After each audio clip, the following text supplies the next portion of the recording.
Tonight, brought to you by Heavy Bag Boxing.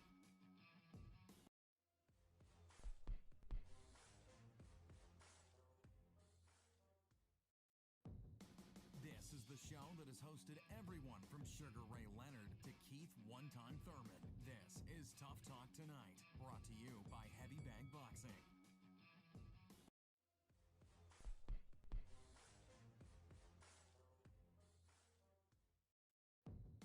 This is the show that has hosted everyone from Sugar Ray Leonard to Keith One-Time Thurman. This is Tough Talk Tonight, brought to you by Heavy Bag Boxing.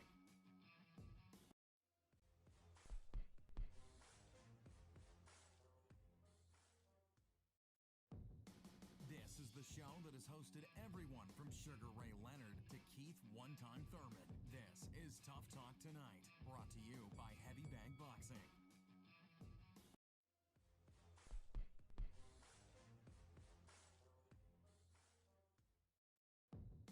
This is the show that has hosted everyone from Sugar Ray Leonard to Keith One-Time Thurman. This is Tough Talk Tonight, brought to you by Heavy Bag Boxing.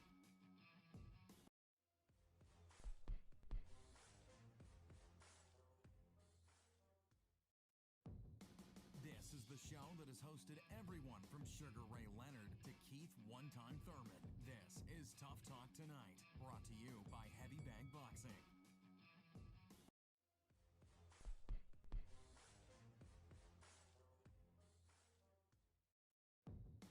This is the show that has hosted everyone from Sugar Ray Leonard to Keith One-Time Thurman. This is Tough Talk Tonight, brought to you by Heavy Bag Boxing.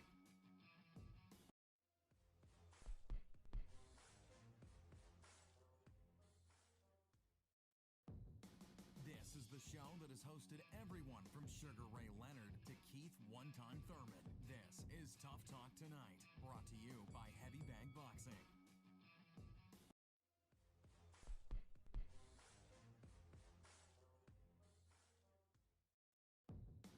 This is the show that has hosted everyone from Sugar Ray Leonard to Keith One-Time Thurman. This is Tough Talk Tonight, brought to you by Heavy Bag Boxing.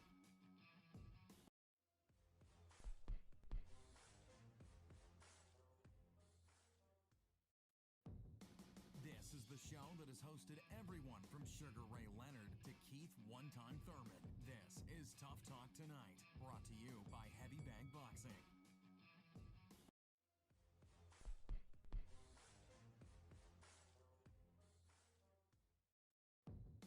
This is the show that has hosted everyone from Sugar Ray Leonard to Keith One-Time Thurman. This is Tough Talk Tonight, brought to you by Heavy Bag Boxing.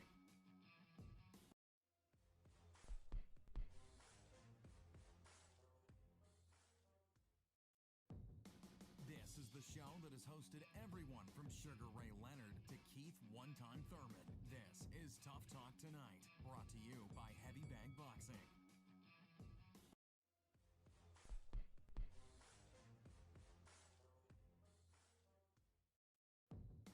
This is the show that has hosted everyone from Sugar Ray Leonard to Keith One-Time Thurman. This is Tough Talk Tonight, brought to you by Heavy Bag Boxing.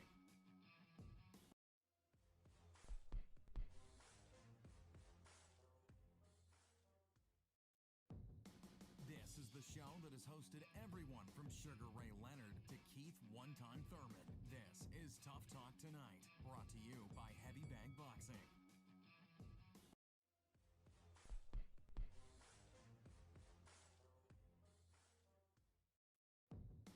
This is the show that has hosted everyone from Sugar Ray Leonard to Keith One-Time Thurman. This is Tough Talk Tonight, brought to you by All right, welcome to another episode of Tough Talk Tuesday. As always, I'm your host, Lucas Biggers. Alongside me is going to be Rob, Sakura, James. How's it going, guys? Pretty good. Let's get right to it. Donaire's victory. He's still impressive. He's still winning. What'd you guys think of that win? Is he ready for the Inoue rematch? Go, Rob. Now, you know I don't like that weight class. No, look. Donaire is a hell of a fighter, and I commented on that night after seeing him fight. Not even just this fight, but his last couple of fights that he's had. He's back to legendary status, man. He really is back to being a legend, in my opinion. These guys are much, much younger than he is, putting up their undefeated records on the line as if they're trying to fight like a gatekeeper, so to speak. And he's just so much better right now. I mean, it really looks like he stepped back into time and started a whole new career. It's amazing what he's doing at this age. And he did it all clean. Yeah. You know, that's really one of the very few people that I'll say for sure is clean. And well, that's the only one. Yeah, well, pretty much. In his last fight, there was some issues with his opponent not testing to their standards, and so I guess that fell through. But in this last weekend's fight against Raymar Gaballo, don't know how you pronounce it. He looked really, really sharp. But again, his opponent is only 25 years old. Not exactly a rookie, but looked pretty good, pretty decent. But just the amount of experience that Donaire has, I mean, some of the wars he's had, he's fought everyone. He's got a great resume. It's just a bit much. So he looked great. He looked great. Great condition, great movement, great everything. But again, you know, it's one of those things. You know, you need some competition. Everyone will look great against a young guy with, you know, limited amount of fights. Big difference when he steps up into the ring. He wants Inoue again. Good luck. Inoue is just as good, if not better, than he was. So that's going to be a tough fight for him. It's a tough outing. But he mentioned that he's looking to be undisputed, like everyone else. So to translate for James, it sounds like what you're saying is, you know, he did what he did. He got a good win, but it really proves nothing to say that he's ready for an Inoue rematch. Pretty much, yeah, that sums it up. I mean, you know, let's see him step up against some big competition, and we'll see. I don't think he had it on Saturday night. No. Okay. Well, you know, regardless, I think that's still a fight that would sell, definitely get some high views. Whether he's ready or not for a rematch, I'm kind of with James. There's kind of, you know, dealer's choice at this point. We'll see when it comes to it. But he's not ready for anyway, then what are we doing? Like, really, what is he doing? Because he's too old to take a step back. If he's not ready for that type of fight right now, what's he still doing then here? Well, there's not that many fights left for him. He's only got a few more rounds in that revolver, and one of those fights has got to be, you know, one of those matches, one of those top matches. And if he doesn't get it, then it's all for nothing. You guys remember that fight with Inoue? It was brutal. That was just it was, you know, like a fight of the year contender.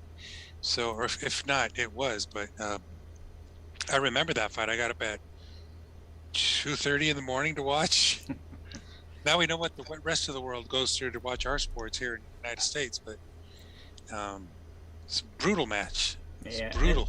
And I see what you're saying, because I think if he does fight Inoue again and loses, I think he might hang it up at that point. So whenever it comes to that, yeah. Now, if he wins, I think they're going to see a rubber match. But that's all if, you know. We'll cross that bridge when we come to it. But regardless, Donaire's been a legend. He keeps impressing. So love seeing him back in the ring. Let's move on and talk Lomachenko, because I'm sure we're going to get mixed reviews here. Were you impressed? If not, why? Me, it's weird because Lomachenko can be the cockiest dude and at the same time the humblest dude. Like before the fight started, you know, and they're like, who's the best 135 pounder? He said, you know, I don't know. We're not fighting each other. You know, he didn't name himself. He didn't name anybody. And then at the same time, you know, asking him to stop the fight during the match, I thought that was a little overblown, a little cocky. Yeah, and he did that twice. So I don't think at that time it warranted a stoppage or anything like that. He was just, showing his machismo, so to speak. So I didn't see a need for that, but it was a pretty dominating performance. He could not get him out of there, though. So Rob, James, whoever wants to take it. I actually think after that round, I honestly think the way the fight was going, he felt he was far superior than Comey that night. And I think, when you're in the ring with somebody else and you're really giving it to him, I think he saw something in Comey that he really was concerned about. And I think that's why he went to the corner 2 times. I think he felt like the will to fight left Comey at that particular moment, and he was getting a beating at that point in time. But after the round, Lomo shook his hand as if to say, okay, you earn my respect in here now. Because not only did he take it, the onslaught, but he fought back, and he fought back through the rest of the fight. So I don't necessarily think it was him trying to be cocky or anything. I think he felt like, honestly, like this guy wanted to quit, and then Comey made him earn his respect back after that. That's what I saw. I don't know. I mean, I didn't see that, but that's the good of boxing. I see what you're saying, James. No, I didn't see that at all. I thought it was cocky. I thought it was just not a good look for Lomachenko. If you have a fighter who's in trouble, go after him and then close the show. Seal the deal. To ask the corner to stop it gesture like he was doing, not very cool, not very smart, and it's really unbecoming of him. I thought he was a classier guy than that. Yeah. But you know what I do want to say is hats off to Richard Comey, man, because he took the 7th round and he got walloped pretty bad in the 7th. He took it, came back in the 8th and was fighting. The 9th, he was still fighting. He was still connecting here and there. Lomachenko is just one of those guys, man. He does everything well. It just makes me wonder what he was thinking in those first 6 rounds versus Tio Lopez. What were you possibly thinking? What was your corner telling you? It never really saw any. Well, let's talk a little bit about that, because that. If you ask the camp, well, he didn't really trust his shoulder. Other people think he wasn't as easy to analyze Teofimo Lopez as it has been to, analyze the rest of his opponents. So I don't know, man. I think it was just a matter of having the right or having the wrong game plan in place. I don't know what they were thinking. If he had a shoulder injury, he didn't seem to have it in rounds 7 through 12. Right? Okay, so here's that shoulder injury went away. Yeah. Here's the thing. Nice. And it's the same with a lot of guys. For some reason, in this particular weight class, there's a lot of mental lapse and a lot of mental issues with these fighters that are at the top. And I think with Lomo, his issue right now is mental as well. And concerns with, he really still doesn't consider himself to be a 135-pound fighter. He still wants to go down and be undisputed at 130, even though he's still taking fights and winning at 135. I don't understand that. I mean, that's what they're saying that his goal is now, or that's what he's saying his goal is. He wants to become a champ again at 135, and then he wants to unify the titles and become undisputed at 130. If you're putting yourself down there and saying my question is, does he think he just can't compete with those guys?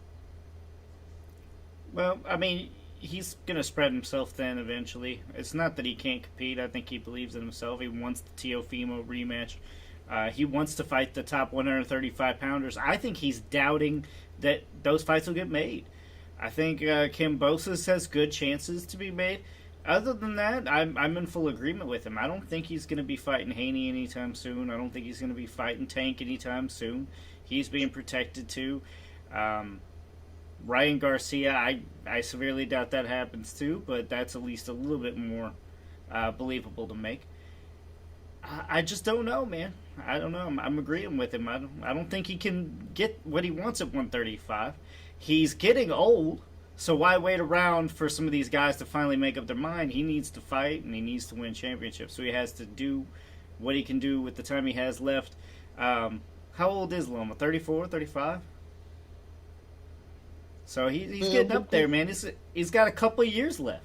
Let's be real. Most fighters don't take it to 40 like Bernard and the rest of them.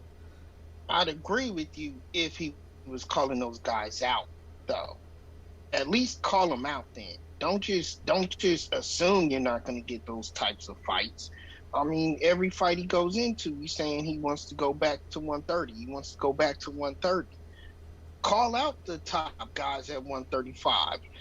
Kambosos will make that happen. Kambosos would be willing to fight him.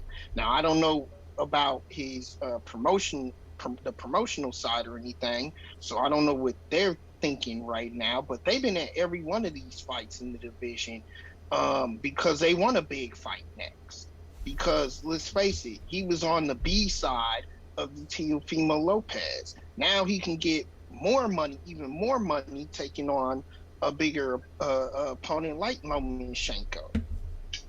I think the big paydays are at 135, though. I mean, he would do well at 130. There's a lot of good competition there, but 135 is it now because they have so many good fighters there, so many champions. Going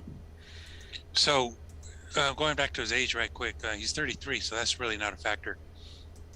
I think the fight that they could and should try to make is, go for broke and go for Davis, Gervonta Davis. I'm not sure that could be made, but I think that's a good way to go. It's the big fight. Other than that, it would be Haney. Can they make those? Being from different cartels and all, who knows? But that's pretty much what I'd like to see, either one of those two guys. I think, and I think Lomachenko takes both of them out. It's just too rugged, too strong, too quick. You're saying? Yeah. I love you, and I love Tank, but Mayweather don't want to see Lomachenko versus Tank at all. It's a serious style clash for Tank. Serious style clash. I think Lomo personally can run circles around Tank in the talent level. Now, yeah, there's power involved. If he gets caught with a shot, being Lomachenko, then it could be different. But I really think talent-wise, like movement, as far as ring generalship, movement, skill, all of that, I think Lomachenko is too much for Tank. I agree completely. He's going to be turning Tank all night. Comey actually was able to turn somewhat effectively, and even then he was still losing pretty bad against Lomachenko. Yeah. So imagine how bad Tank would actually look. Like you said, as far as ring generalship, I think he is severely outclassed, and Floyd and Tank both know that themselves. Tank's willing to take the fight just because he knows he does have the upper hand in power, and I think he could still drop him, if it lands. But that's a big if right now. And yeah, I think I'd put my money on Lomachenko. Is he the top 135 pounder though, Rob? Yes. James says yes. Rob? Yeah, I think he is because of the resume and what he's proven and what he's proved. I absolutely see now that he definitely had the wrong game plan. Pretty much period, he started too slow against Teofimo Lopez. Teofimo Lopez didn't beat him up. It was a very close fight, but he took those earlier rounds and he was the victor. Okay, I don't think that it wasn't a beating or anything like that. They definitely got to settle their differences in a rematch if that can ever be made. But with the trajectory of Teofimo's career and where he wants to go and where Loma wants to go, it sounds like they're moving on. If they do, Lomachenko's the best at 135 right now. Yeah, I'm not so sure we're going to see Teo at 135. So we're basically saying it's going to be him, Kambosos, and they're going to fight it out. And we're assuming right now that most people are going to be favoring Lomachenko, so I too would have Lomachenko top 135 versus Kambosos. Mm-hmm. Oh yeah, Yeah, I would have to favor Lomachenko. Love to see the fight, though. I think it could be a pretty good fight. I mean, Richard Comey, Lomachenko was a good fight. It was. I thought it was pretty awesome. It's not an FOTY or anything like that, but my God, some good blows there. And again, man, hats off to Richard Comey. Yeah. And I know you're watching, Richard. Good job. It was a great fight, but yeah, the scores didn't reflect Comey's effort, but by all means, I mean, it was pretty much a shutout. Well, he seemed pretty outgunned, man. Lomachenko's just got it all. He does everything well. Yeah, but Comey's tough, man. It's very tough. You know, you can honestly say with both of these two fighters, in Donaire and Lomachenko, at least they actually didn't let their fans down this weekend. They did exactly what they were supposed to do.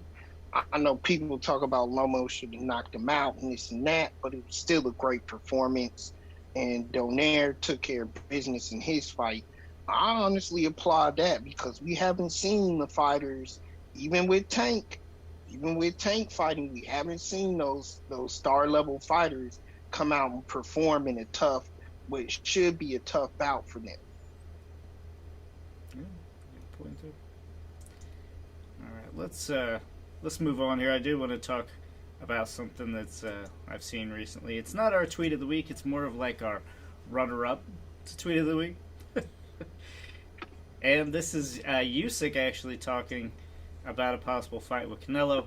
He says, if he wants to box with me at cruiserweight, then I can go down there, but on the condition that I still have my heavyweight belts because I'll go back there later. One, what do you guys think about that possible fight? We already know that Canelo's going to cruiserweight to take on a champion. Do you think that people would want to see Usyk versus Canelo? Well, I got to ask you about that. I thought that there was an individual there who had a mandatory against Makubu, and that he was not stepping aside, so that the fight with Canelo was somehow on hold, or that's being arbitrated now or something. I didn't think that the Makubu Canelo thing was actually cast in stone yet. It's probably not cast in stone, but you know how these things go. He will make sure that fight happens. They'll offer more step-away money until finally this dude agrees. I think that's basically what's going to happen at this point. They've already, teased it enough that they're going to try to deliver on this fight. But as far basically, he takes step-aside money. I think everybody takes step-aside money if it's right. Good for him. I mean, he put himself in that position, and if he gets it, great. Yeah, and, Canelo's team will offer it. The WBC will help back it and make sure that fight happens. Now, Usyk is saying he would fight Canelo at which weight? At cruiserweight, but under the condition that his heavyweight titles are not on the line. Well, Makubu is a cruiser. Right. Okay, so all of a sudden, Usyk's in the picture. I don't know. This is all kind of convoluted here, but simply because... Well, not really. I mean, Usyk pretty much still is a cruiserweight, right? I mean, he has to go up and weight to be able to fight at heavyweight. No, he's a heavyweight because his last fight against... No, I get what you're saying. I'm saying... Joshua. Body style-wise, he can drop back down to cruiserweight probably with no issues whatsoever. This is the type of shit why we didn't want Canelo to be talking about this type of shit in the first place. Because then now you got Usyk talking about he wants to drop down to cruiserweight just to fight him because he's the biggest name in boxing. Let's face it. But I don't want you to do anything with my heavyweight belts because I'm still the heavyweight champ. Get out of here. Get out of here with that crap, okay?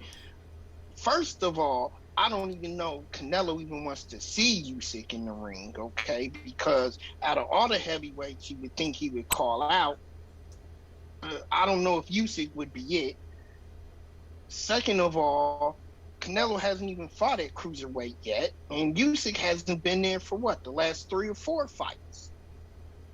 So, What are we doing? What are we doing here, Lucas? You know what we're doing, man. What Canelo's always been doing. Okay, he overextends. He fights the names. He just basically goes from anywhere from 147 all the way up to cruiserweight, potentially heavyweight. Who knows what he's going to end up fighting at? This dude's always comes out the bigger guy. He always blows up and rehydrates crazily. So who knows? I mean, it seems like he is pretty much a cruiserweight when he comes in normally. And who doesn't chase the fight? Let's not pretend like this didn't happen with Pacquiao and like this didn't happen with Floyd Mayweather especially. I mean, he's a lottery ticket. That fight is more meaningful for Usyk. That's a more meaningful fight than anything he can do besides the Tyson Fury. And I don't know if we're going to be seeing Tyson Fury. It's versus Canelo. It's a 401k fight for a lot of people. Yeah, that's retirement money, man. That's what it comes down to. I was gonna say the C word instead of Canelo, but I said Canelo. He makes a lot of money on that rematch with Joshua, with it possibly being in the UK alone, and then him now being the champion. He holds the cards at that fight, at least in heavyweight. So come on. Let me ask you then, Rob. Let me ask you then, Rob, because you said Mikey Garcia was chasing greatness to go up 2 weight classes to take on Errol Spence, which a lot of people were like, man, that's stretching yourself pretty thin. But to see a heavyweight champion saying he will go back down to cruiserweight to fight the face of boxing is all of a sudden a bad thing? Why is that not chasing greatness too, Rob? Because he's moving down. Moving down and moving up. I mean, he was already a cruiserweight. He was extending his body into heavyweight. He is a cruiserweight. I gave Mikey Garcia credit for trying to chase greatness because he was chasing a belt in 2 divisions above here. We're talking about Usyk wanting to go down to fight a man just for a name. Not a belt, not really a belt, not greatness, because there's really no big feat here. He's just trying to get a name, and he's trying to get recognition from beating a name. And the reason why I've been saying this is because, hell, y'all act like Canelo's the strongest damn fighter in the world. No, you're calling Canelo a name. He's literally ranked #1 pound for pound, man. That is the man of boxing to beat, right? So why is that suddenly a bad thing to stick? Division? No, cruiserweight is pretty much his division, man. It's not like he's going up to fight a heavyweight. In the cruiserweight division, Canelo has never. I'm talking about Usyk, man. But Usyk has got a date with Joshua scheduled, so we're looking at a long time before, we're talking Canelo versus Usyk or anything like that. I give Canelo credit for taking that fight more than I would Usyk. Well, I mean, Canelo hasn't taken that kind of a fight. I think it was more just would you take this, Usyk, if it was offered? And it sounds like he would, but... No, I think their next assignments are pretty well defined at this point. Usyk has got Joshua, and Canelo's got maybe he's got Makabu or whoever he is.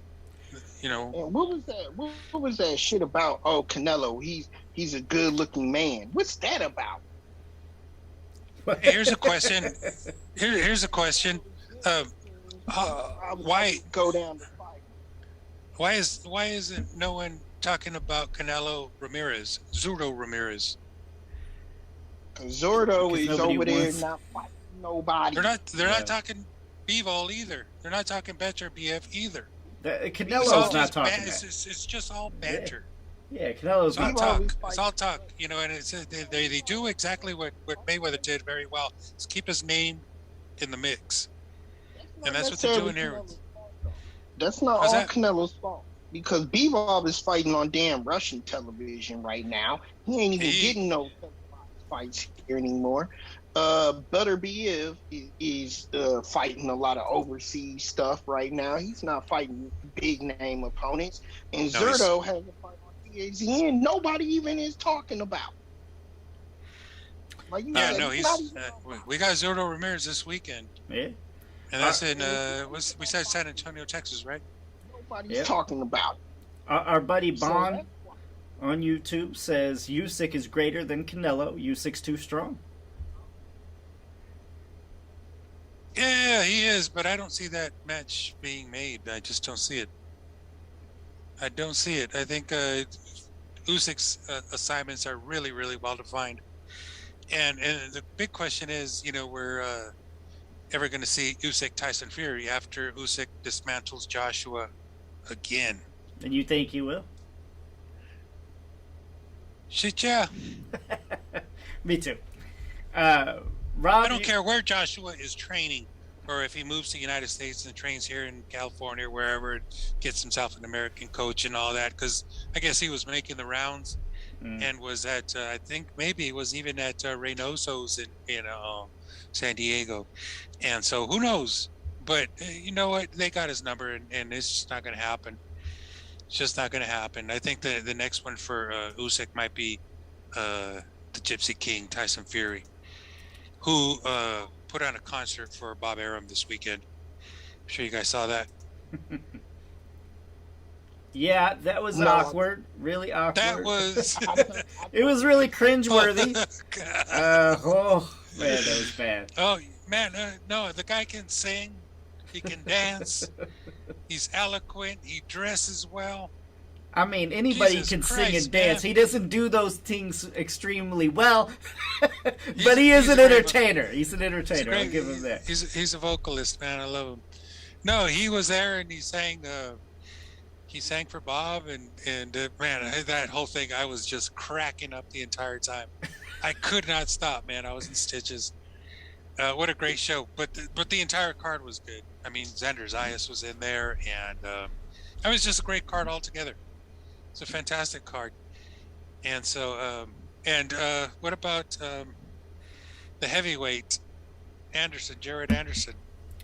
Son of a bitch. That guy is badass. Yeah. He is badass. Isn't he kind of small, though, for a heavyweight right now? He seems more cruiserweight body style, right? No. He's up there. He's got legs. He's maybe, got tree trunk maybe legs. It's just compared to Joshua and Tyson Fury and Wilder. Some of these bigger guys, he looks pretty small. No, you better check his weight. He's not small. Huh. He's got some muscle on him, and he's built like Joshua a little bit. Not as cut. He's not as cut.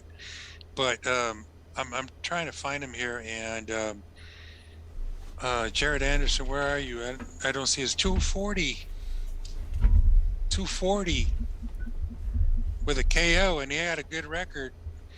What's his height? Oh man, I would say about 6'3", 6'4". He's big. He's a big dude, and he boxes very, very well. And he came out. You saw the ring walk, didn't you? Oh yeah, the pimp walk. Yeah. Hell yeah. That guy's awesome. And you know what the funny thing is that he's got this whole charade going on with his ring walk and his pimp hat, the whole bit. The walking stick. Love that stuff. But then he goes and gets interviewed after the fight. It's a good dude. Yeah. Speaks well. Didn't run his mouth. Answered the questions. Thought he was really, really good. That guy won my vote. Yeah. Bond says Anderson is stronger than Wilder. Wilder is skinny as a twig. Go ahead, Rob. Oh, yeah, he would destroy Wilder. I'd like to see the fight, though. He would destroy Wilder. I'd like to see. He's 11-0. You got to earn your stripes, young fella. You got to earn. He is 11-0, but a good 11-0, solid. Bond, continue. Anderson is the Black Genghis Khan. I don't know about all that either. 11-0. You got to earn your stripes. Rob, 11 KOs. Yeah, and how long was it? Wilder was at 20 when Lucas was still screaming, "You ain't fought nobody." Okay, but you're talking Wilder. You're talking Wilder, Anderson. Yeah, he's young. Yeah, he's got very few fights, and Wilder's like 40 fights and 39 knockouts, whatever. This guy can box better movement, better jab, better everything, better head movement, does better everything than Wilder ever did. Against a no-name opponent. That's all I got to say. Hey, Wilder didn't fight. Wilder didn't fight the best all the way up. It's boxing, man. This is manufactured, and it's all right. It's boxing. Yeah. Neither did Canelo. I mean, nobody did, man. Nobody did. Boxing is a manufactured sport, man. Clearly, those records are manufactured as fuck. Which lead us. I'll say that about the sport that I love. Which leads us to our next topic. Right now, it's being considered and being removed from the 2028 Olympics there in LA. Next to you there, James. The Olympics here. It's here. Yeah, it's bad. I mean, it's not good for boxing. Clearly, I mean that the Olympic Committee is already like, man, it's too corrupt. And they need to reform it, basically. They have an 18-month window to do so. What's your guys' reactions to this? Because for me, it was just like, man... I mean, it's at least a good step forward because it's validation that the sport is in horrible shape. But to see it removed just kind of breaks my heart. I don't know that that's validation, though. It's validation from the Olympic Committee that at least saying, hey, we know this shit is corrupt, so why would we even bother to have it as an Olympic game? That's what I mean by validation, Jim. I call it insult to injury, man. Sometimes you got to have that insult. Sometimes you got to have that negativity to bring your sport back up. I didn't read up on the subject. I saw this in the headlines. I didn't have time to read up on it. But can't the IOC fix this shit? Can they? I mean, if it's that bad, then the IOC should be, nixed and replaced. We know that there's corruption in boxing. It's at every level. Amateurs and pros and okay, it's the way it is. But the IOC can't fix this. They can identify it, but they can't fix it. First step in fixing a problem is to identify it. They identified it, and what are they going to do? Just wipe it out? I don't get it. It doesn't matter. I think the IOC is just banter. You really don't want my opinion on it. You don't think they're actually going to follow through with it? Let's just get. You don't think they're actually going to remove them? Well, they're saying they got to fix it. Somebody's got. I don't know who it is. Who that somebody is. But they're saying that boxing is corrupt, or that amateur boxing is corrupt, or Olympic boxing is corrupt. I didn't read the article, but I mean, if they can't fix it, then they shouldn't be there. There's like 10 different sports categories in there. It wasn't just boxing. I think weightlifting was in there too. There was a group of them that they said they wanted them to make changes before they allow them back in. Right. But so they weren't just singling out boxing. That's for one. For two, I ain't watched boxing in the Olympics the last 3-4 Olympics. So it don't matter to me because they need to make all kinds of changes to that sport. Not just the corruption. They need to change the whole format of the amateur Olympic style boxing. It needs to be more it needs to be more televised too. They don't hardly televise it that much anymore either. We haven't had an American in the runnings in such a long time because the whole program is deteriorating.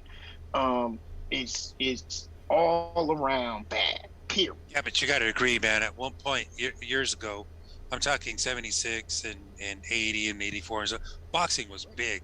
That was a big Olympic sport. And you got to think. I mean, this is the highlight of an amateur's career. It may not be important to you, Rob, but for boxers coming up, I mean, what do they have to look forward to as an amateur now?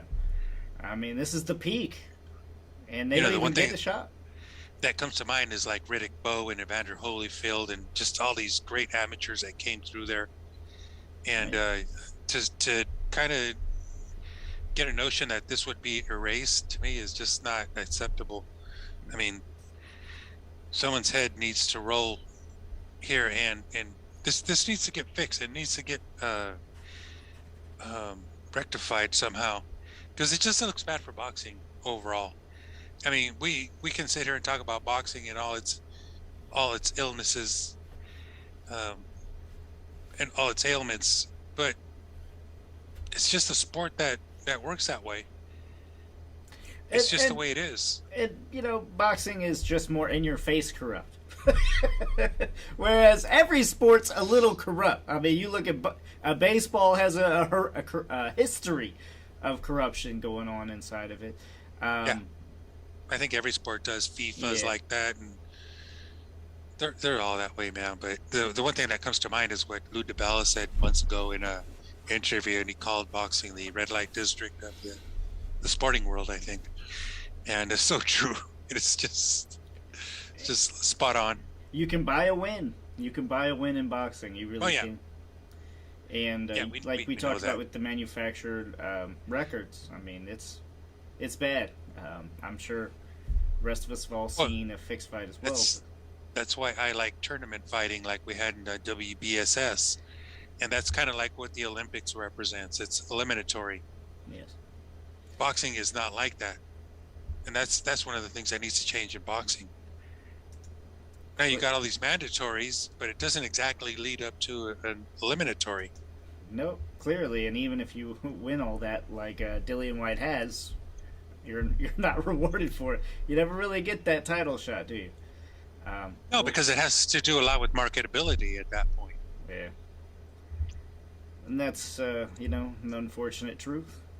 Let's take a look at some of this weekend's fights here. Let's start off Beterbiev back in the ring against Marcus Browne, another Olympian.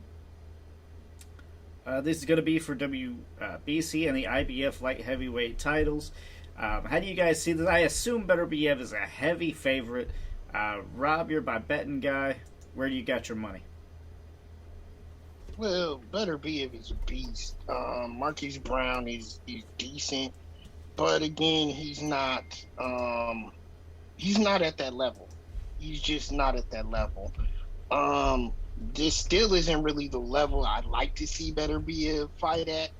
But I mean, given the issues that we're having with getting these fights, Canelo's going up and down when he wants to. He's not really calling out him at all. So he's doing the best he can. I like Beterbiev in this fight. I think he still feels disrespected that he's not getting the type of respect as being one of the biggest names in the sport. And I think he's going to take it out on Marcus Browne, honestly. Well, the fight's not in Russia as I thought it was. It's in Montreal. So, and that's a top-ranked thing. And that's all cool. So it's on TV and everything.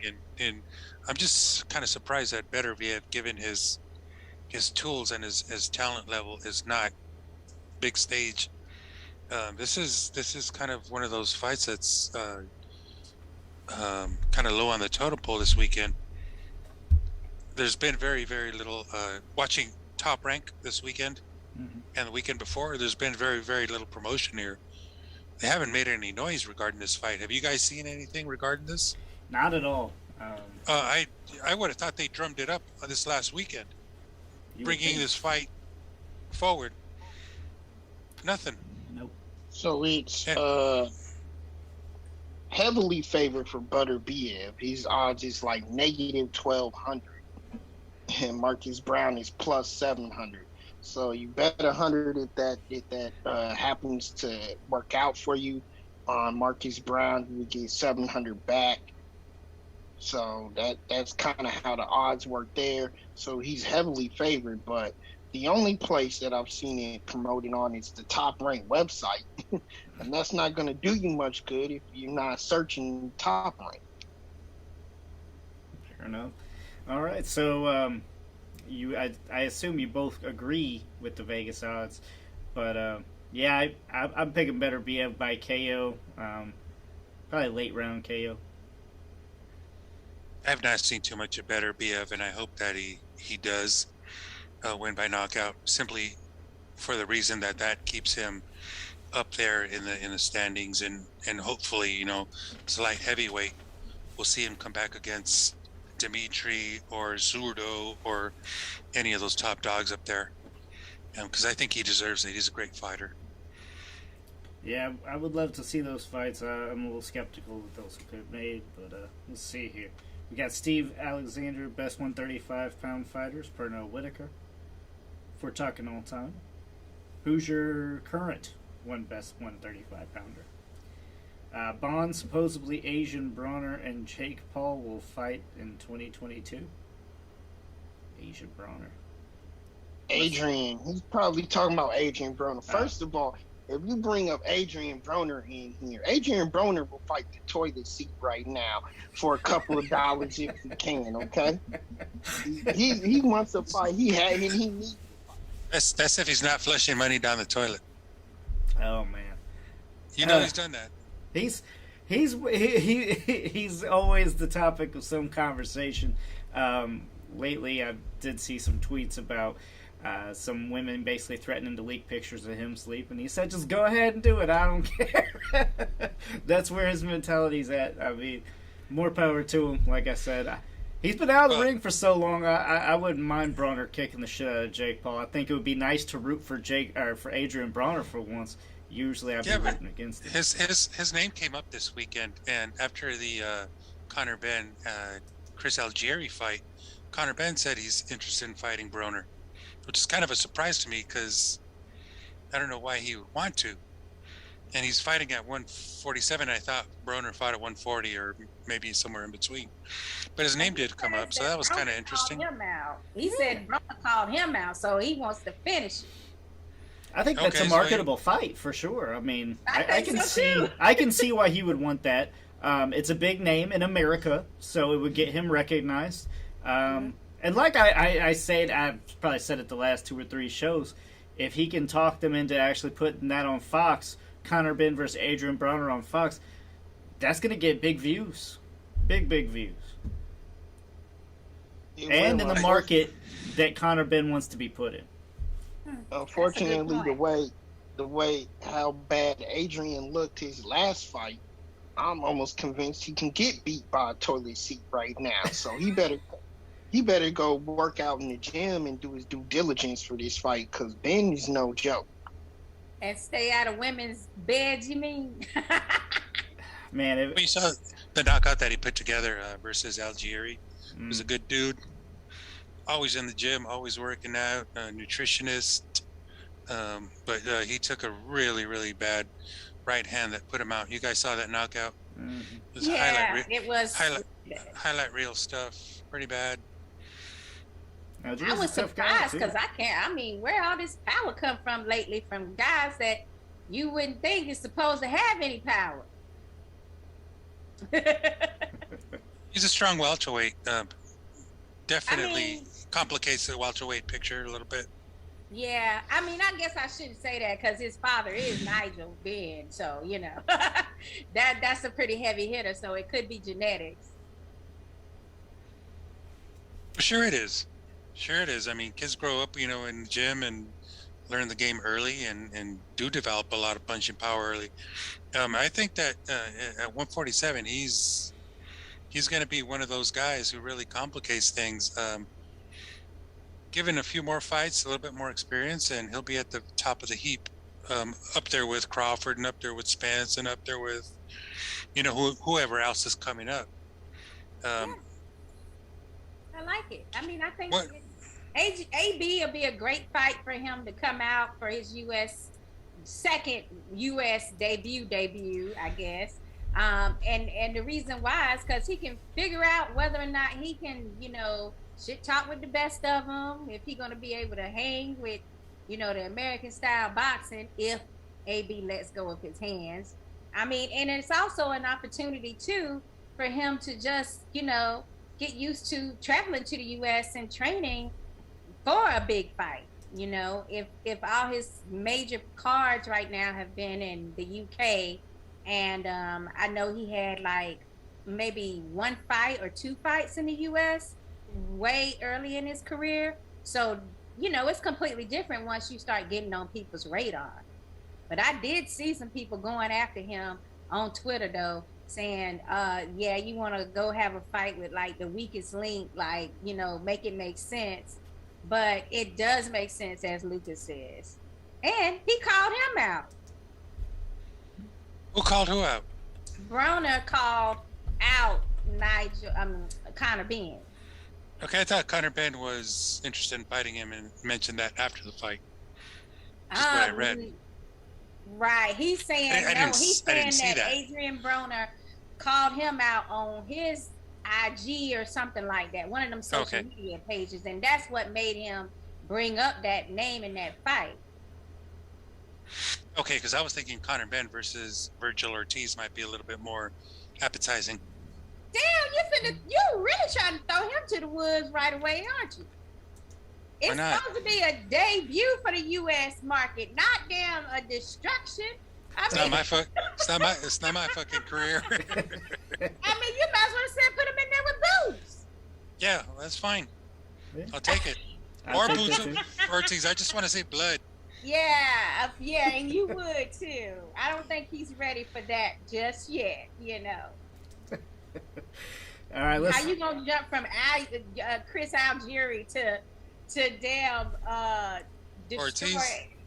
Well, the boogeyman, the new prospect or the new contender boogeyman of the welterweight division would be if it was Boots, but right up underneath there, just barely underneath there, would be a Virgil Ortiz, who's now, you know, started a new training camp with Reynosa, Team Reynosa.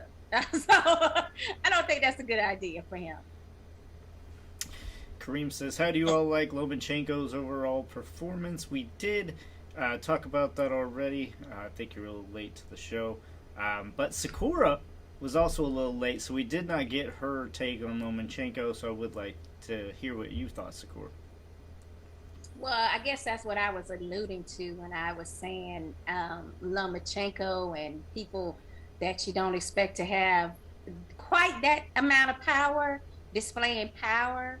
And he was one of those. I know he had a pop, and his big thing is, you know, the punch you don't see with his quickness and, you know, coming from a different angle that is easily overlooked by a boxer that, you know, hurts him.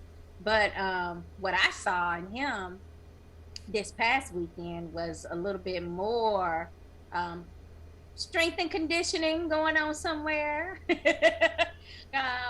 Something was going on. Unless he's been drinking, you know, some great water from some power spring. I wasn't used to Lomachenko displaying that type of boxer because, you know, Comey was hurt a few times. And I know for a fact that Lomachenko wanted to look polished in that fight, and he did want to, you know, make it be known, like, you know, there's levels to this, and I'm on the top tier level still.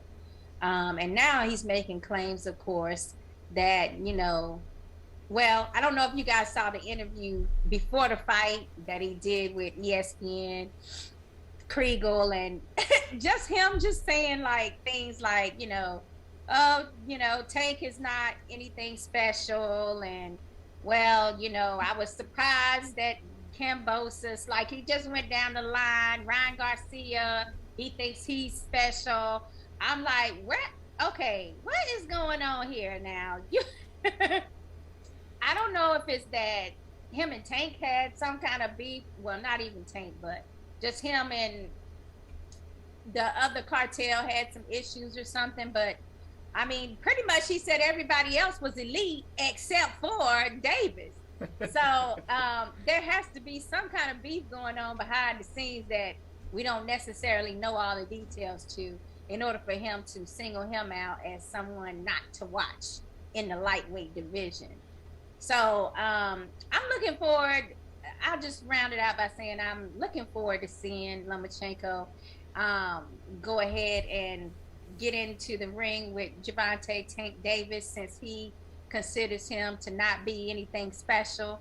And he could just start with him, since he's the lower denominator for him and for Lomachenko. Yeah.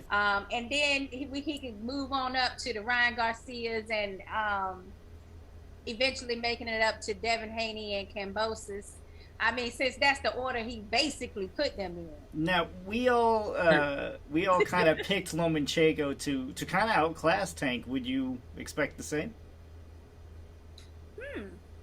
Yeah, as far as boxing skills and slickness, for sure.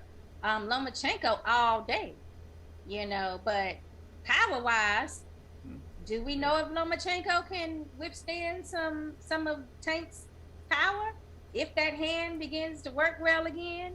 And also, it's the issue of whether or not he would be able to land that on a Lomachenko. That's the issue. Yeah, without him, since he does have superior boxing skills. That would be the question, really. Here's an off the wall for you, because I was talking about this earlier. Comey, he put together a good fight. I mean, it was not a good night for him, but man, I think that man he's one of those 135ers not going away. What'd you think about Comey? Okay, I do think that after his loss with Tio, he went back to the drawing board, and I did see a lot more tricks from him. Mm-hmm. So I did think that there was an improvement in his boxing skills. It's mainly with the footwork and the defensive measure of being able to turn with Lomachenko. And find him. Right. I thought that was very, very like it's hard to just turn with somebody like Lomachenko, but yet he was doing it. So I mean, I don't know if he specifically trained just for Lomachenko, but there was definitely, some different nuances to Comey. And I think if he had not been in there with a Lomachenko, we could ask ourselves some questions about, whether Comey can still win and be relevant in that division for sure. I think he is. I think, I didn't score the fight, honestly, but I think he won a few rounds here and there and definitely scored late in the fight. Mm-hmm. It was a rough night for him, but honestly, I'm really happy with Richard Comey because he had a really, really bad showing against Tio Lopez, Yeah, but he came back. He came back, and it happened early in that fight, so you really don't know what the level would have been had they been boxing a little bit more. He caught him very early in that fight, if I remember right, but I feel like we didn't get to see all that Comey had improved on. But one thing is for sure, when you get in there with someone like Lomachenko, there's no other choice but to learn on the job a little bit more than what you knew before that fight. So I'm looking, basically the next fight he has, that might also be leaps and bounds from where he was at in this fight. Just because you're going to be learning when you get in there with someone as masterful as Lomachenko. Yeah, I'm not saying that Comey is, some big superstar at 135, but you know what? He's there and he's not going away, and he put up a good match. Really happy for the guy in the sense that he came back. So good for him. For sure. Yeah. Let's move on. Let's talk the rematch between Derek Chisora and Joseph Parker. Really close fight, that first fight. Is it going to be more of the same, or are we going to see one of these guys pull ahead? Rob, let's come to you first. I mean, it's hard to tell at this point because of these two heavyweights. It's just hard to tell. Parker's look lackluster, and then he comes back. It's crazy because he looks lackluster in some showings, and then he comes back to fight, and we're like, where was this guy at the previous fight? And then I'm not gonna say his name because I always mess it up. I did before the show. And then our boy, he's a wild card. He fought very well against Usyk, actually. I think now people might be mad at me saying this. I think Chisora fought better than AJ fought against Usyk, to be honest. I could agree with you. I could agree with you. Yeah, everybody would agree with that, or else they blind. So,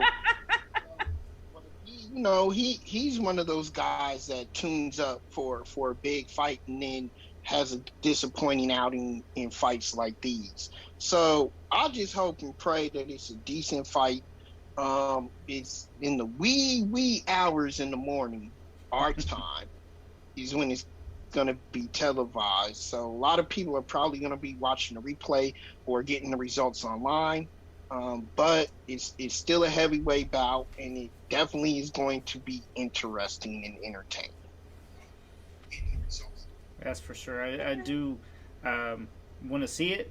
It's just not, I think it's something like you said, it's kind of sliding under the radar here. Sakura? Yeah, it's under the radar, and the reason why might be what I saw somebody say the other day, which was basically, this is the rematch nobody asked for. Like, you usually you have fans that's beefing it up, like, well, where's the rematch? Where's the rematch? In this situation, it's like, oh yeah, they did fight one time before. You know what I'm saying?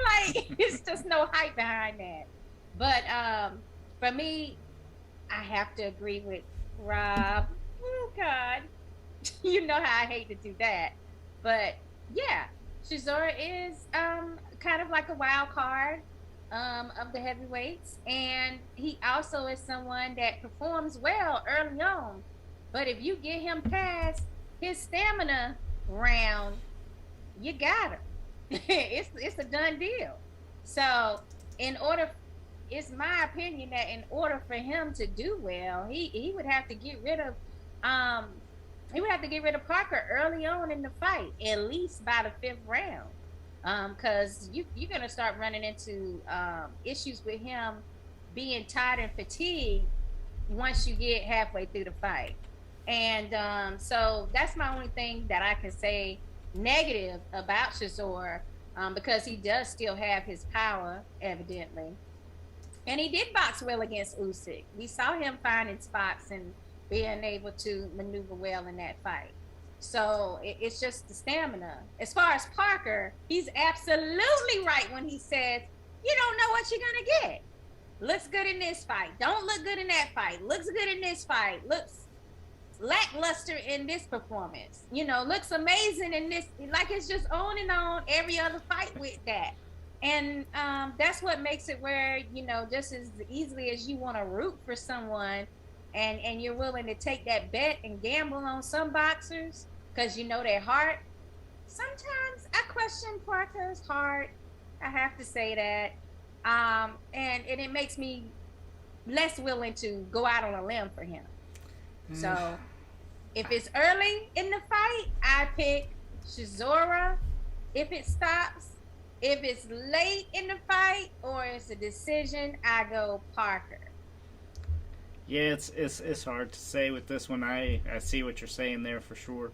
But he's got 2 recent tough fights. I mean, of course, he just had that tough fight, the first fight with Parker, and then the loss to Alexander Usyk. So, I mean, is he going to be able to bounce back? I don't know. Okay.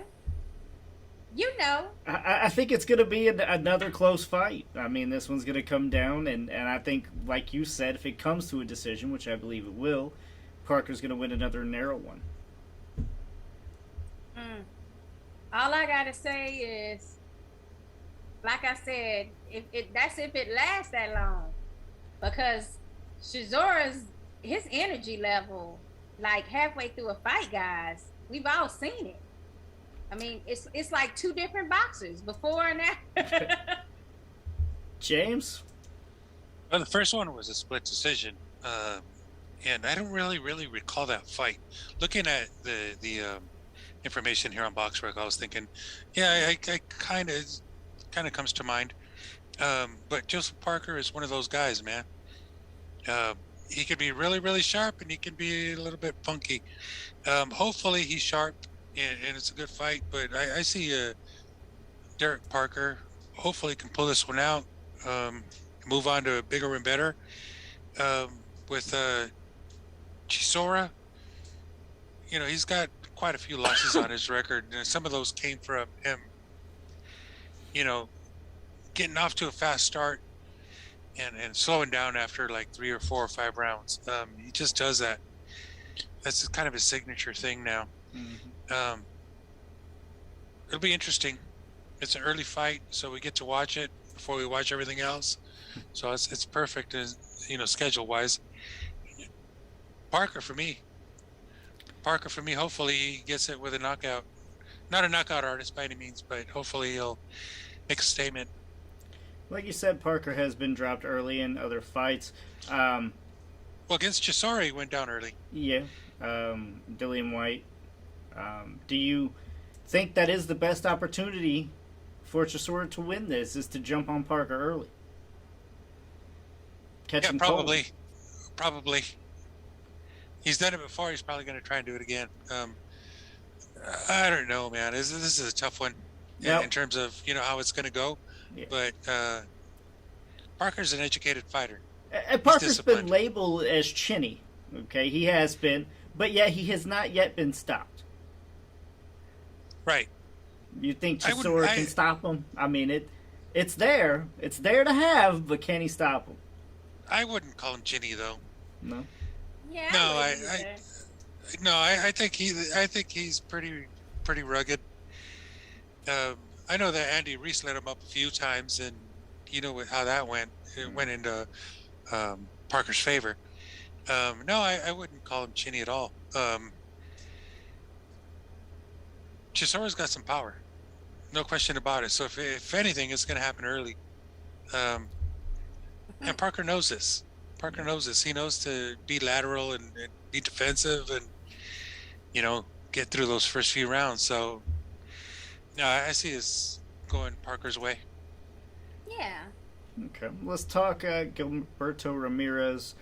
Now, like you said, fight that's not even on BoxRec. So, we were talking about other fights hard to find any marketing for them. But this one is pretty non-existent. Everybody's assuming Gilberto is going to come out victorious. So we're even going to pick these. But Sakura, do you think it is one of those that everybody's just looking past? Yeah, and it could be a good fight. I mean, I don't know why they have a hard time marketing Gilberto Ramirez. He seems friendly. It seems easy to promote, but yeah, I see what you're saying. Yeah, it's just weird because it's like, he comes out, he got the cowboy hat on. I mean, he's a banger, yet he's a boxer. I mean, he's a badass, and yet it doesn't translate into, this huge following or fan base. So I don't know what the key is. I know they tried the name, the moniker change. I don't know if that's going to be enough. And we don't ever see him on a platform to really raise his profile now, to me. So I'm just hoping that at 175, after this fight, it gets serious and his competition is with Top Rank. He's DAZN Golden Boy. So there's that. That something can be made, something can be done there, and because he's got talent, he's got power, he's a disciplined fighter, does everything well in the ring. His last opponent was Barrera. And you know how that went. That was a body shot, cold body shot, and so and Unieski Gonzalez is a pretty decent fighter, so we could have a decent match here. What happens after this is, for me, is just, I'm totally in the dark about this one. I mean, maybe is it a Beterbiev versus? I mean, is that the fight that people want to see? Well, yeah, I think so. I mean, a lot of people want to see that, but you still have these. Beterbiev is obviously golden. What is it? Top Rank. Top Rank. Yeah. So I mean, we have that if that's the there. fight we want to see, we do have Beterbiev about to fight Marcus Browne. That's I'm like, weekend. wow, what a huge jump for Marcus Browne, though. But that's a whole nother subject, right, Lucas? But I'm just saying, when he gets through that particular fight, if Beterbiev has no issues there, then maybe we are leading up to the two of those, the two guys boxing. Well, Bevo fought this last weekend. He won. Yeah, Zurdo is fighting this weekend. He'll probably win. So there's, that little angle there too. Who knows? Okay. Hopefully that's the plan. Ralphie says Gilberto will win. He also is going to show homage for one greatest Mexican singers who pass who passed away. Rest in peace, Vicente Fernandez. All the Mexican boxers would use his songs walking in. Okay. I'm sure you guys heard about the news of Vicente Fernandez having passed. Yeah, so or maybe not. I but saw in something our, on it, but to be honest with you, like I'm not really familiar right. with songs. Yeah, no. In our culture, in our community, Vicente was one of those artists who, I'd known my entire life simply because every event, every party, every piñata, every event, everything, every wedding, you name it, it was his music, his voice. And so he's gone, and man, that one hurt. He was, just to sum it up, really to sum it up for you, because it's big in boxing in a sense that a lot of Mexican boxers really look up to him. That it's like Sinatra and Elvis and James Taylor and Louis Armstrong and Tony Bennett, and just all that rolled into one, plus Paul Simon somehow wrapped up in that, man. And then and he's gone, and it's just like, wow, man, it's really, really heavy. Wow, he must have, how old was he when he passed? 81. Yeah, but like my entire life, is just, he was just one of those super recognizable voices, and he came from nothing to become this superstar, and Canelo and Zurdo and everyone chimed in because he meant so much to us. But such is life. Aww. So that's my take on that. Thanks for that's my take on Vicente. So yeah, a rough one. There is one more card, but that doesn't really deserve our attention. Is Jake Paul versus Tyrone Woodley too? The only thing I will say is Amanda Serrano is going to be fighting Miriam Gutierrez. That is it. I'm looking forward to seeing Serrano perform as always. One of the greats. But yeah, the rest of that card can go straight to hell. I do not care. I do not care. Oh, I'm not for celebrity boxing, okay? Right. People I don't die. think any of us are. I don't know if you guys seen this recently too, but somebody was doing like a celebrity boxing event, and there was a man pass away during that. This is not something to play around with. Let's take it a little bit more seriously. This is a sport. It's a blood sport at that. And I really don't want to see Jake Paul get hurt severely or anything like that. I would just rather this stop. But I think that's wishful thinking. I don't think it's going anywhere anytime soon. Let's see. Well, we got some comments, Lucas. All right. We got Kareem. He says, I want to see the rematch between Isaac Cruz versus Javante. And Me then too. another person. That ain't happening, though. I think somebody else said a fantasy fight would be Lomachenko versus Tapia. Johnny Tapia. Oh, okay. Tapia. Yeah. Then they said Parker versus Ruiz needs to have a rematch. I guess everybody heard me when I said a rematch is like when the fans demand it, So they got all these different rematches. Parker Ruiz. Parker Ruiz, yeah, that'd be pretty cool. Yeah, that'd be pretty cool. That. Then they got Ryan Garcia versus Gervonta, Devin Haney versus Gervonta, and then CJ rounds it out by saying Kambosos versus Lomachenko. Yeah, I mean, just like Lomachenko said at the beginning of the fight in the little package that they put together, I mean, these guys just aren't fighting each other. There is a ton of fights in 135 pounds to be made, but they're not going to make any of them. And if they do, it might be a while. I don't know if they're what they're waiting on. If it's just, they're on the other side of the pond, so to speak, or different promotional companies or what have you, different broadcasting companies. But, it is what it is. This is boxing. This is what it always has been. We got to wait for these good fights. Corey, you just said your fantasy fight would be Andre Charlo right now. I think Andre needs a big name. He needs to just take that less money, do whatever you got to do, but you got to get that signature win while you can. And he is severely lacking in that, so I agree with you there. Yes. Okay, so if we got fantasy fights, what's the opposite of fantasy? Is when you definitely don't want to see it, right? For me, that fight right now would be Amir Khan versus Brooks. What the hell? It's way too late. No, it's like 10 years. It's like 10 years too late. Both use goods at this point. Kell Brooks got like a bum eye. Amir Khan's just had knockout after knockout. I don't see that being too good. Me myself, at all respect to Dillian White, I just don't want to see the Tyson Fury. I would rather have Tyson Fury in a meaningful match sooner.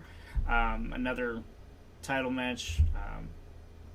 I would love to see Joshua Usyk get on track, and he would just get the winner of that. But at the same point, White has earned his shot, so you got to give the man what he earned. Yeah, you're right. I mean, I just can't with these fluff fights anymore. And with Charlo and Andrade, that's why I named it a freaking fantasy fight, because it's like I can't even phantom that they'll be able to make that happen at this point. But they're both running out of opponents now, because who else is Charlo gonna fight? Well, isn't Andre dropping a belt to move up? Well, that's what he threatened to do. I don't know if he's done it yet. Nah. He's supposed to come up to 168, right? I mean, there's still not going to be fights for him to be made there, though. That's my problem. Is I still don't see him making a lot of meaningful fights there either. So I don't really know. I mean, honestly, what the best thing and the most realistic thing for Andre for me is a Golovkin fight. That's the most realistic. Oh, definitely. Golovkin needs something, man. Yeah. Golovkin's got to fight somebody. And anybody. At this point, that's going to be as good as it's going to get. I was hoping that they would move. That they would move his fight out of Japan to maybe United States or wherever it is, because Japan kind of ex-nayed that whole program, and there was a couple other fights that got canceled because of that Omicron variant. Mm-hmm. And so Japan's kind of shutting down at this point. So I really want to see Golovkin. I mean, at 39 years, he's got a few fights left. And he's not going to get that fight with Canelo. So no. Who knows? Who knows? But it's too bad that got shut down, because he hasn't fought in a long, long time.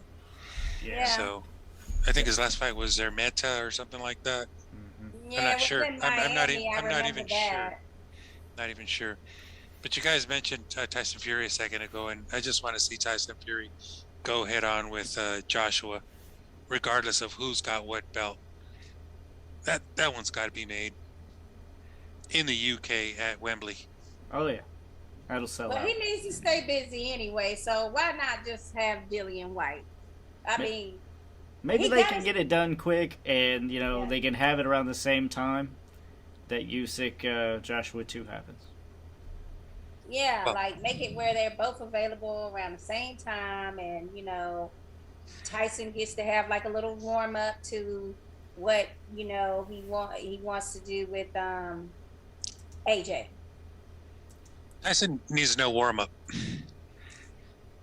Last week you said he was gonna need to stay busy so he can keep himself and his weight down. Yeah, no, he does need to stay busy. But I mean, to get in the ring with somebody to get ready for.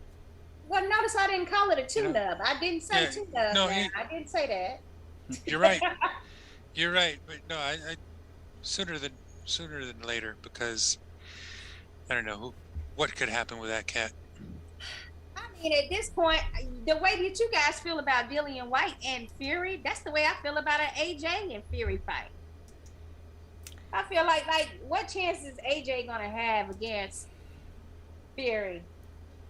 No, I feel you there. The only difference, really, I really like Fury in that fight. I think Fury would win no matter what. But I think it's the magnitude of importance on that fight and the magnitude of the people that it will bring and the eyes that it'll bring is nothing but spectacular. So it's just a mega fight to make. Just with the fan base. I want them to make money, but I'm saying as far as, this is going to be so competitive. No, I think it stops Joshua. I think it could be. You think Joshua's going to be competitive with Fury? Competitive, yeah. I wouldn't call that fight right now, but I would think it'd be a good match to make. It'd be very competitive. What I've seen, I think he stops Joshua. I think he stops Joshua. Yeah. Usyk beat him up pretty bad. I think given another round, Usyk would have stopped him. And Fury, I think, is going to put it on him a little bit more than what Usyk was. That fight, to me, ends in the first half by a stoppage. It almost has to. I mean, Fury uses his height and his size to advantage. He will wear him out and get him out of there. Yes, you're absolutely right. He knows how to use his physicality, his girth, his advantage. Yes. He knows how to use all that. Yeah, and it took him 11 rounds to take out Wilder, and Wilder had very, very few boxing skills there. No, but Joshua is far more educated. No, but you still gotta avoid. The thing is that you got something to avoid when you're in there with a Wilder. You don't got shit to avoid with AJ. To me. He's got punch. AJ's got some punch. He may, but he ain't got enough punch to get out no Fury. And not as much to worry about as Wilder is what she's saying. I mean, you got to be on edge with Wilder because any punch. Totally get that. In the night. He's got that. I mean, he's got that come from nowhere equalizer. I know that. Yeah, so you ain't gonna be taking a whole lot of chances in there with him. Because you could get hit with something you might not recover from. But we all agree this would be a good match. Something we want to see. 2022. Ralphie says Fury versus Cuban Frank Sanchez. My future. I mean that they got that pay-per-view coming up at the beginning, which I don't understand. That's the pay-per-view. Come on, man. Pay-per-view. Pay-per-view. $99.99. So it is on the first. Why do we got these apps when they're having pay-per-views for that kind of a card? I just don't get it. It is nothing just on the regular ass DAZN or regular Showtime anymore. Everything seems to be pay-per-view. They're not going to get it out of me. I think it's pay-per-view because Charles Martin's on it.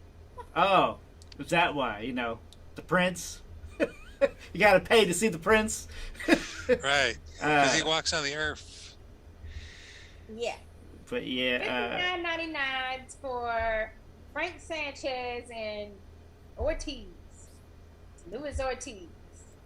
I'm sure we'll talk more about that. And then you get the bonus of Chief Washington. I almost forgot. You can decide whether I'm being sarcastic or not. I'm not doing it. Can we please stop with the pay-per-view, though? I mean, honestly, if this was like a regular Showtime card, I don't know if we'd have much to say. We wouldn't be making fun of it or whatever. But pay-per-view? Like, where do you think this fan base is that it warrants pay-per-view? I'm missing something. If anybody else that's listening can fill me in, please. No, but here's a caveat. Is that I think all these powers that be, that run the boxing world and, all this pay-per-view business, I think there's a collusion there to create a pay-per-view season where they're going to get us coming and going. That's what I see coming. I've heard and I've read it. Oh, I thought that's what you were saying we just witnessed. I mean, we just had 4 months of pay-per-view. Yes, and I think that they're going to try to do that, 12 months from now. Same thing, just a barrage of pay-per-view, and I don't get it. People must be paying. They'll figure it out. I saw Leonard Ellaby doing a whole lot of arguing with people over the numbers with Tank. A lot of people are saying 50,000. Like they're saying stuff because the numbers haven't came out yet. And, he's saying, no, that's just not true. So everybody up there is like, show me, we want to see. I mean. And I'm like, does it really matter? If you didn't pay for the pay-per-view, worry about yourself. That's a good measuring stick. Like if you didn't actually pay for it, and you call yourself a huge fanatic boxing fan, that should kind of like you shouldn't need to see the numbers. Yeah, but it doesn't matter you're about getting personally paid. us big boxing fans aren't the ones that's paying anyway. It's usually the more common fans that they're worried about, dragging into it. So, I don't know. I'm interested to see the numbers too. Basically because it says, is it worth it to put him on pay-per-view again? And for me, seeing how Porter Crawford did, I don't see how Gervonta did, but maybe 50,000 buys, if that. Well, only thing I can say is I don't know. I'm not sure how it went down. I mean, it depends on how many fans watch because their favorite fighter is. How many fans bought because they want to see their favorite fighter versus how many people bought based on them wanting to see a good fight. When it was already like with Rolly, people felt like Rolly wasn't going to be up for a challenge with Davis either. But the hype up that was going on with Rolly and Gervonta, that was pretty good. So, I think that would have, I definitely feel, in my opinion, that would have garnered more pay-per-view buys, even though I don't know what the pay-per-view buys are for Cruz yet. So some people are good at, keeping them behind closed doors. They don't want to admit them. There's another reason why they don't want to say, because that could give up your A-side spot. You didn't sell too good last time, so, we're the A-side. But there are other factors that's involved, like I was just saying, like we've been barraged with pay-per-view bills on our cable and different things for the last 3 months already. It's also a Christmas month. Me right? and you know that, but these boxing managers don't care. They're just going to use the numbers to their advantage. Also have supply issues, which are raising the price of other things. Like there's a lot of other things besides just the popularity of the boxer that's at play when you have these pay-per-view fights in general. Yeah. Well, regardless, it's and don't forget the Sunday in the NFL. I'm sorry, I just had that's true. I don't know what they were thinking there. That was the Sunday with the NFL, competing for free as well. So, there are other factors is all I'm saying. It doesn't necessarily mean that Gervonta ain't a pay-per-view person. I agree with you there. It just depends. There is some other things, but we'll wait to pass judgment. Maybe he will release the numbers, but even then, like you said, it doesn't release the full story. But yeah, we're coming to an end on the show here. It's been a great show. Thank you all for tuning in. Please check us out every Tuesday, 9 p.m. Pacific, 9 p.m. Eastern, 6 p.m. Pacific. Also, we're going to be, don't forget, there is a fight here in Gary, Indiana, Saturday night, the title on the line. So I have shared that on all of our social media at Heavy Bag Boxing. Don't forget to check us out, www.heavybagboxing.com. Thank you all, and we'll see you